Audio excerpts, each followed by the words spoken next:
Hello नमस्कार दोस्तों, हमारे जीके गुरु टेक्स चैनल में आपका स्वागत है। आज हम आपके लिए चतुर्श्रेणी कर्मचारी भर्ती परीक्षा है, राजस्थान की सबसे बड़ी भर्ती परीक्षा है। इसके लिए हम आपके लिए सुपरफास्ट रिवीजन लेके आए हैं दोस्तों। सामान्य विज्ञान दे रखा है तो उसके लिए सुपरफास्ट रिवीजन लेके आए हैं दोस्तों। हु ऐसे ही क्वेश्चन छपेंगे, इससे बाहर कुछ नहीं है दोस्तों। प्लीज़ वीडियो को एंड तक देखें और वीडियो को लाइक ज़रूर करें। जो भाई हमारे जीके गुरु टेक्स चैनल के साथ नए जुड़े हैं उनसे प्लीज़ रिक्वेस्ट है, चैनल को सब्सक्राइब करें और अधिक से अधिक शेयर भी करें।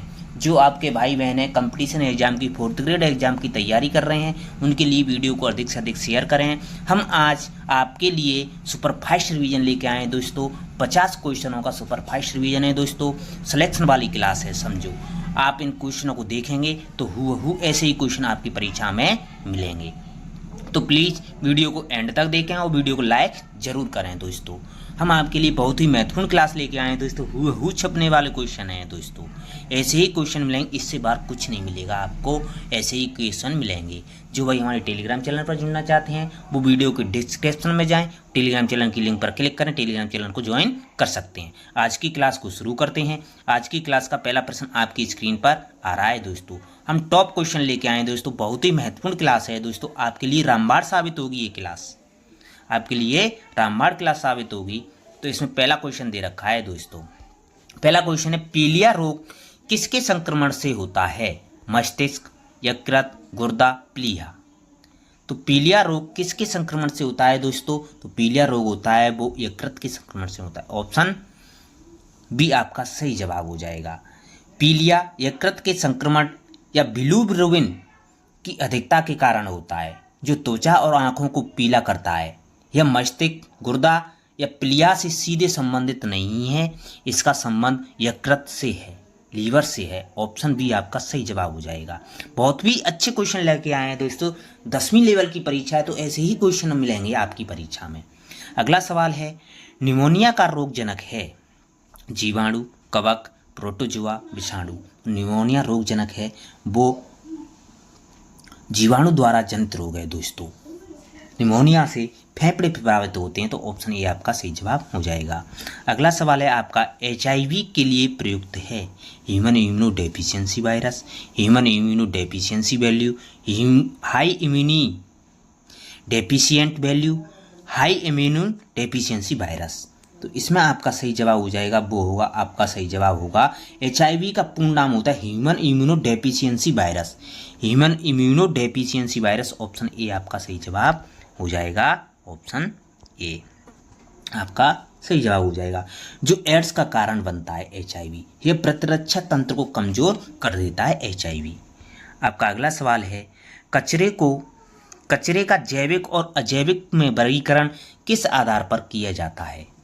उसके रंग के आधार पर, उसके पुनर्चक्रण की क्षमता के आधार पर, उसके विघटन की प्रतिक्रिया, उसके जलने की क्षमता के आधार पर। तो कचरे का जैविक और अजैविक में वर्गीकरण किया जाता है दोस्तों।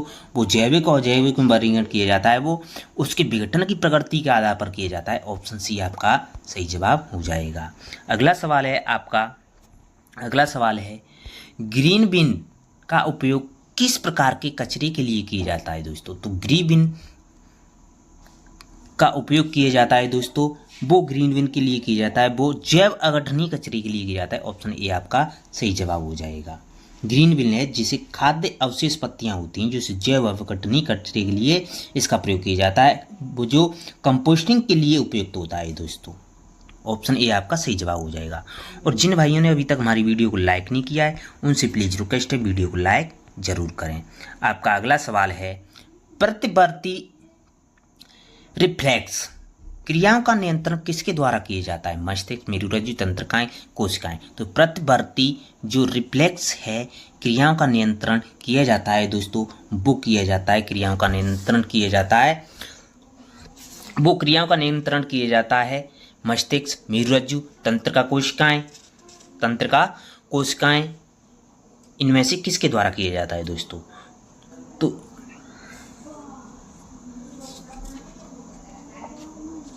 इसका सही जवाब होगा वो आपका मेरुरज्जु के द्वारा। ऑप्शन बी आपका सही जवाब हो जाएगा।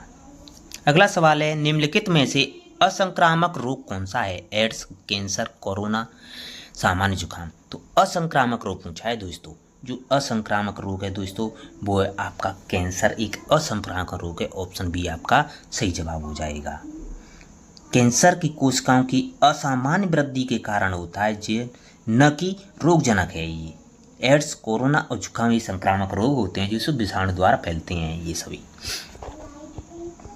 आपका अगला सवाल है, निम्नलिखित विषाणु में कौन सा आम सर्दी का जुकाम का कारण बनता है? आम सर्दी में जुकाम का कारण कौन सा सर्द बनता है दोस्तों? राइनो विषाणु, टी4 विषाणु, MSZ विषाणु, सिमियन विषाणु। तो विषाणु में कौन सा आम सर्दी का कारण बनता है? आम सर्दी में जुकाम का कारण बनता है दोस्तों, जुकाम का कारण बनता है दोस्तों, वो राइनो वायरस विषाणु बनता है। ऑप्शन बी आपका ए आपका सही जवाब, ऑप्शन ए आपका सही जवाब हो जाएगा।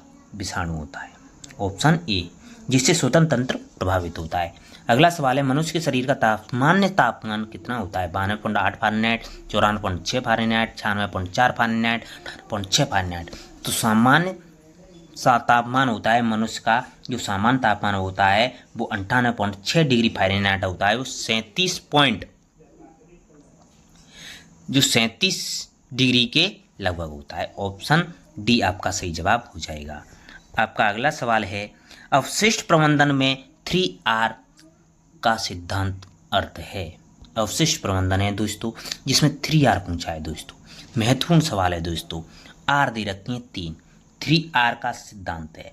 तो 3R में रिड्यूस कम करना होता है, रीयूज पुनः उपयोग होता है, रिसाइकिल पुनः चक्रण होता है, ये होते हैं R। तो 3R में रिड्यूस, रीयूज, रिसाइकिल। तो ऑप्शन ए आपका सही जवाब हो जाएगा। इसका सही जवाब ऑप्शन ए आपका हो जाएगा। आपका अगला सवाल है, मनुष्य में लौह को इकट्ठा करने का मुख्य अंग कौन सा है? तो मनुष्य में लौह को इकट्ठे करने वाला मुख्य अंग होता है दोस्तों, जो मनुष्य में लौह को इकट्ठा करने वाला मुख्य अंग तिल्ली, वृक्क, हृदय, यकृत। तिल्ली, वृक्क, हृदय, यकृत, इसमें से बताना है दोस्तों। मनुष्य में जो लौह को इकट्ठा करता है वो कौन सा होता है, इसमें से बताना है।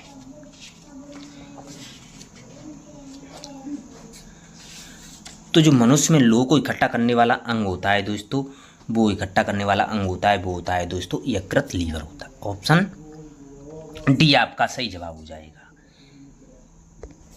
सामान्य वयस्कों में रक्त का निर्माण होता है आमाशय, वृक्क, अस्थि मज्जा, अग्नाशय। सामान्य वयस्कों में रक्त का निर्माण होता है दोस्तों, वो रक्त का निर्माण होता है वो अस्थि मज्जा में होता है। ऑप्शन सी आपका सही जवाब हो जाएगा।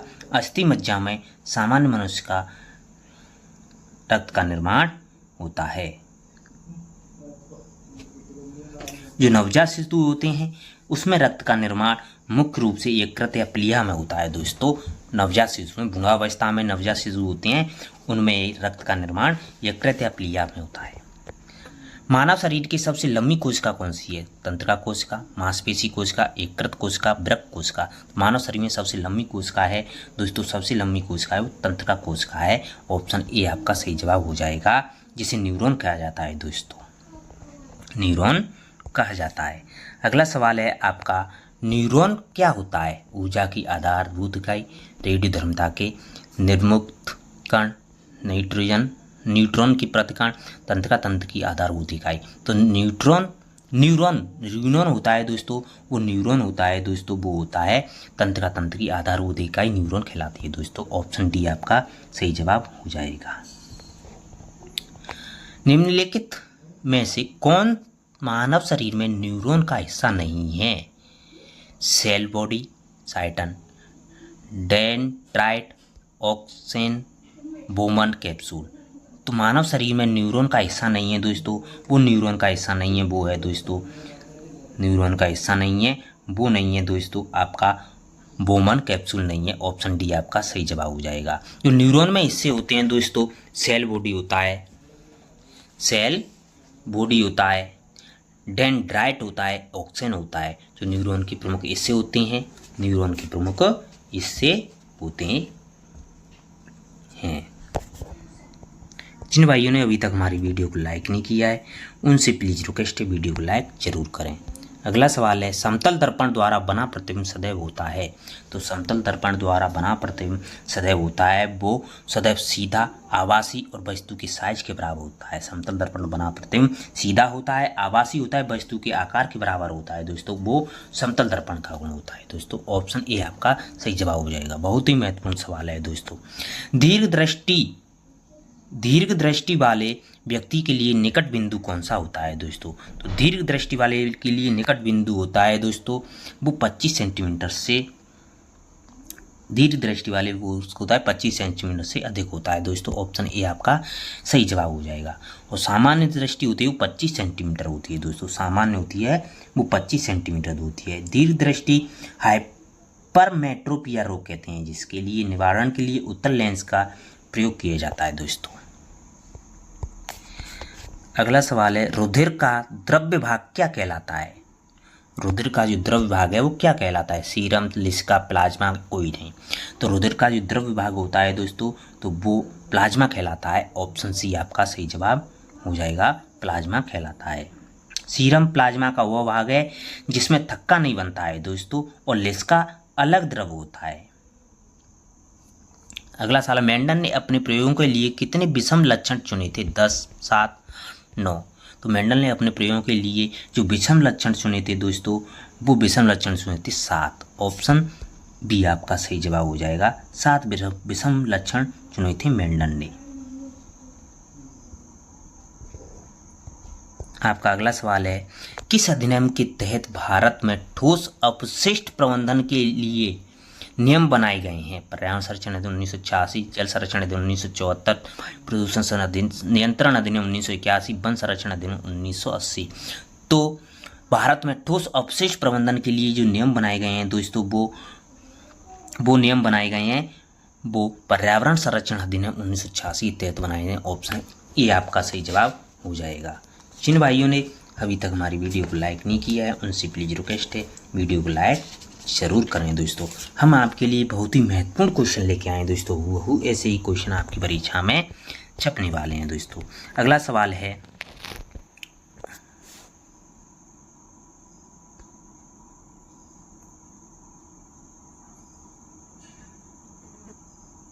अगला सवाल दे रखा है निम्नलिखित में से कौन सा कथन प्राणियों के स्तंभ कोशिकाओं के प्रत्यारोपण के संदर्भ में सही नहीं है? सही नहीं है ऊंचाई।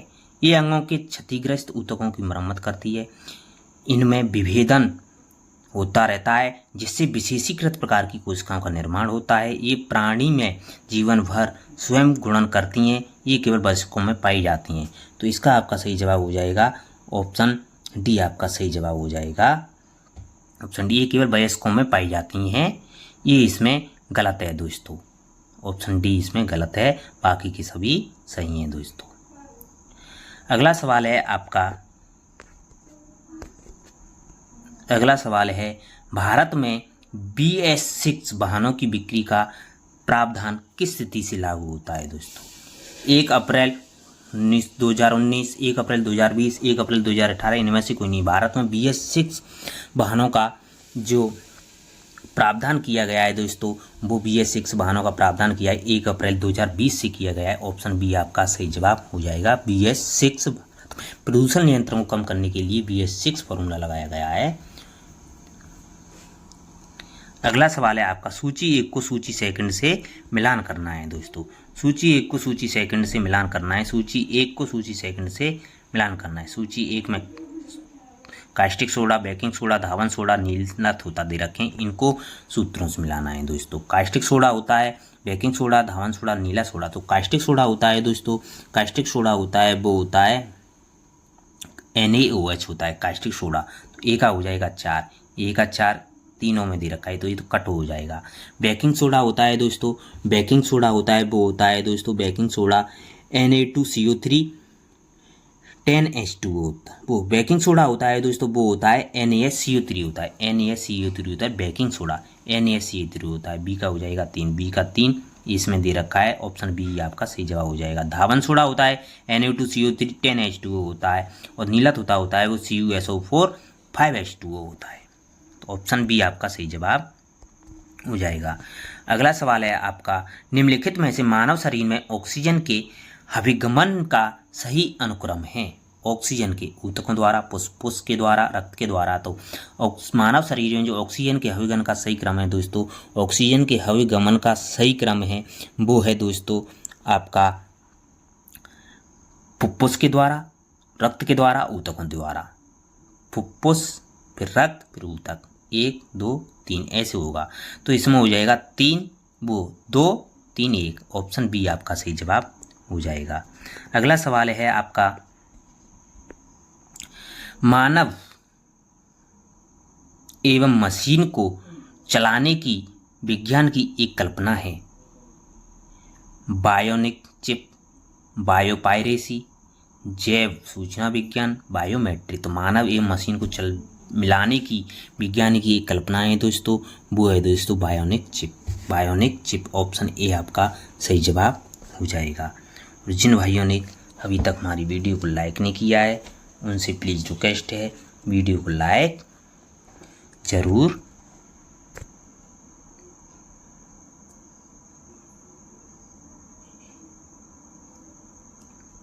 करें। अगला सवाल है आपका,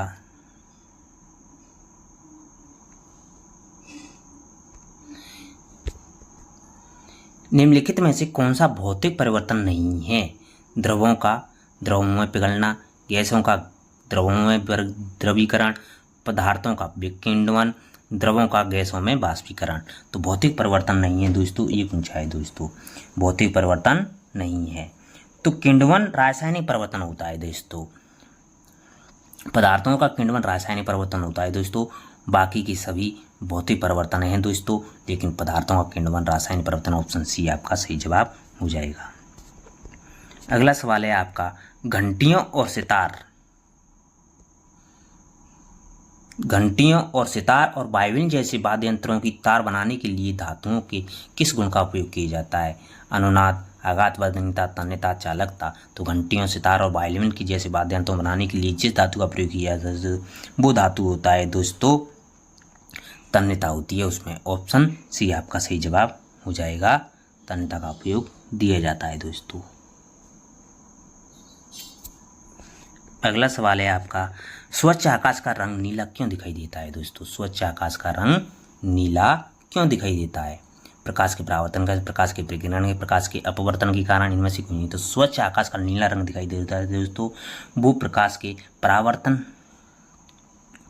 वो प्रकाश के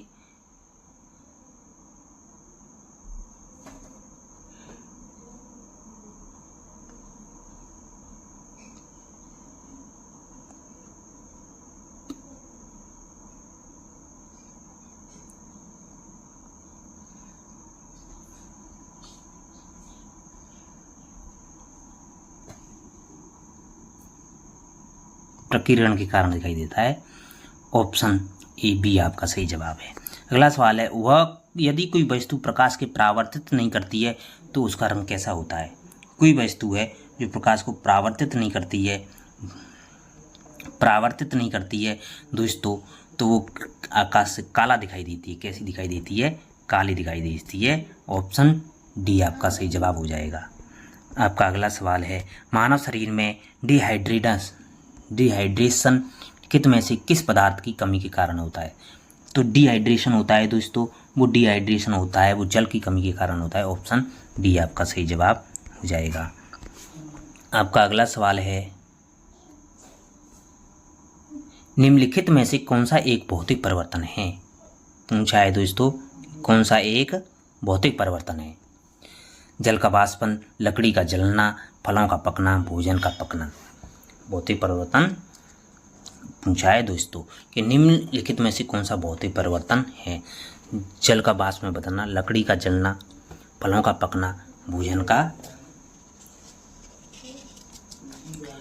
का पकाना। तो इसमें पूछा है दोस्तों, तो इसमें आपका सही जवाब हो जाएगा, वो सही जवाब होगा जल का वाष्पन की भौतिक परिवर्तन है, ऑप्शन ए आपका सही जवाब हो जाएगा। अगला सवाल है आपका, धातुओं के पतले तार खींचे जाने की क्षमता क्या कहलाती है दोस्तों। तन्यता, आघात वर्णीयता, सोनोरोसिटोरी चालकता, धातुओं का पतले तार खींचे जाने की क्षमता कहलाती है दोस्तों तन्यता।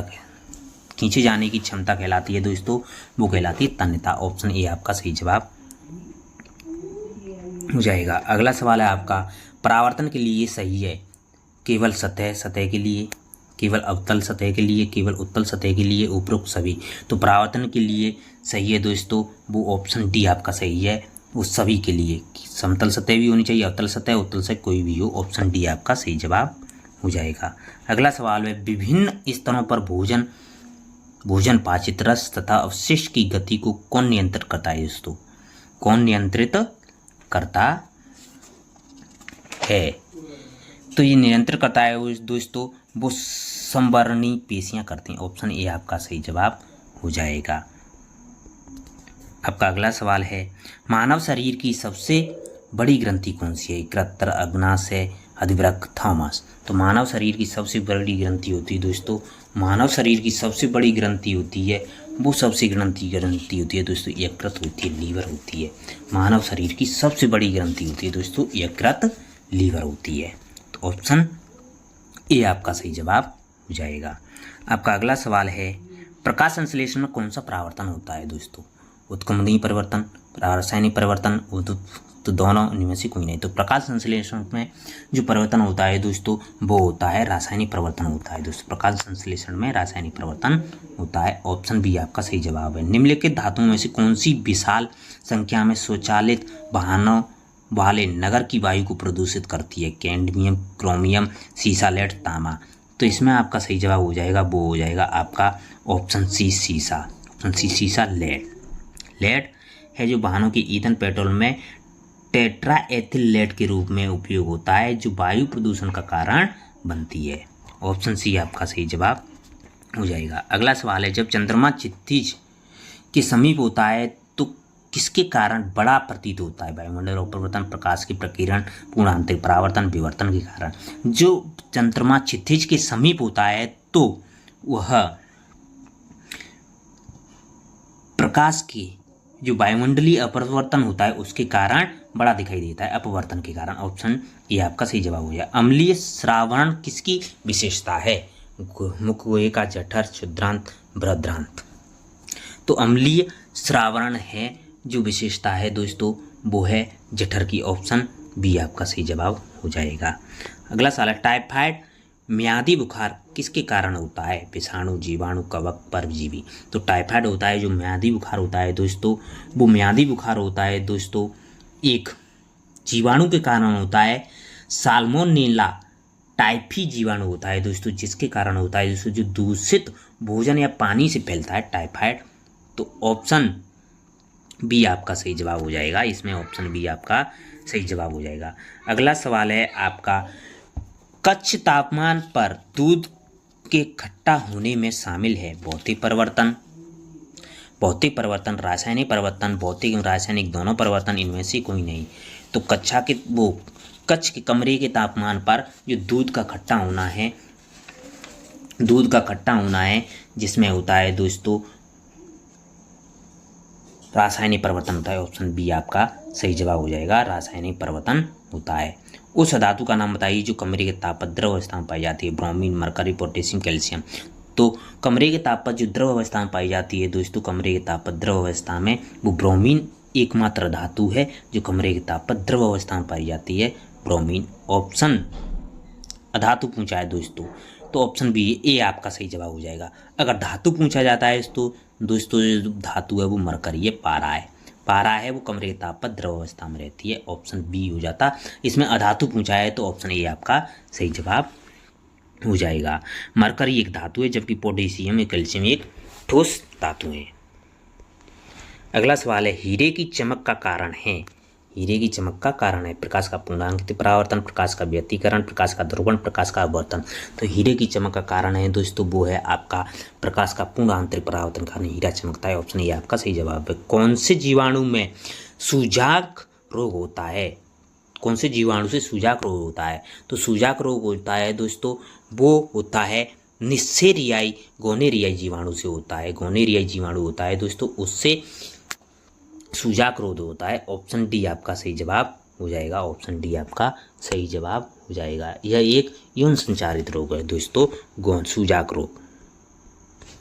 अगला सवाल है आपका, कौन से जीवाणु से मानव में काली खांसी रोग होता है? काली खांसी रोग होता है दोस्तों। तो काली खांसी रोग होता है दोस्तों, वो काली खांसी रोग होता है वो होता है दोस्तों बार्डीटेला पर्टुसिस जीवाणु के कारण होता है। बार्डीटेला पर्टुसिस जीवाणु के कारण काली खांसी रोग होता है। ऑप्शन ए आपका सही जवाब हो जाएगा दोस्तों। आपका अगला सवाल है, निम्नलिखित में से कौन सा रासायनिक परिवर्तन नहीं है? पूछा गया है कि निम्नलिखित में से कौन सा रासायनिक परिवर्तन नहीं है? दूध से दही बनना, कागज का गीला होना, कागज का जलना, कागज का गलना या सड़ना। दोस्तों भौतिक एवं रासायनिक परिवर्तन की हमने सारणी डाल रखी है दोस्तों, वीडियो में आप देखेंगे तो हमने टॉपिक वाइज क्लास डाल रखी है साइंस की, 4th ग्रेड के लिए सामान्य विज्ञान की डाल रखी है, भौतिक एवं रासायनिक परिवर्तन की क्लास जिसमें सारणी डाल रखी है दोस्तों। उस सारणी से आप बिल्कुल कंटेस्ट करते, उस सारणी के अलावा कहीं से क्वेश्चन आया ही नहीं है दोस्तों, उसी सारणी में से क्वेश्चन आए हैं भौतिक रासायनिक परिवर्तन के, तो उसी में से आएंगे। तो रासायनिक परिवर्तन का परिवर्तन नहीं है, दूध से दही बनना, कागज का गीला होना, कागज का जलना, कागज का गलना या सड़ना। तो इसमें आपका सही जवाब हो जाएगा वो हो जाएगा दोस्तों कागज का गीला होना एक भौतिक परिवर्तन है दोस्तों। ऑप्शन सी इसमें गलत हो जाएगा दोस्तों। निम्नलिखित में से कौन सा तत्व रासायनिक रूप से धातु और धातु दोनों के समान कार्य करता है? Organ, carbon, neon, boron. तो धातु और अधातु दोनों में समान रूप से कार्य करता है दोस्तों, बोरॉन है एक उपधातु है दोस्तों। तो ऑप्शन डी आपका सही जवाब हो जाएगा।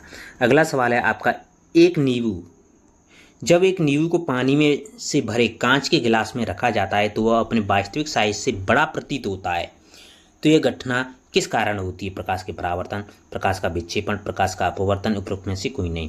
तो इसमें आपका सही जवाब होगा दोस्तों वो होगा आपका प्रकाश के अपवर्तन के कारण बड़ा दिखाई देता है।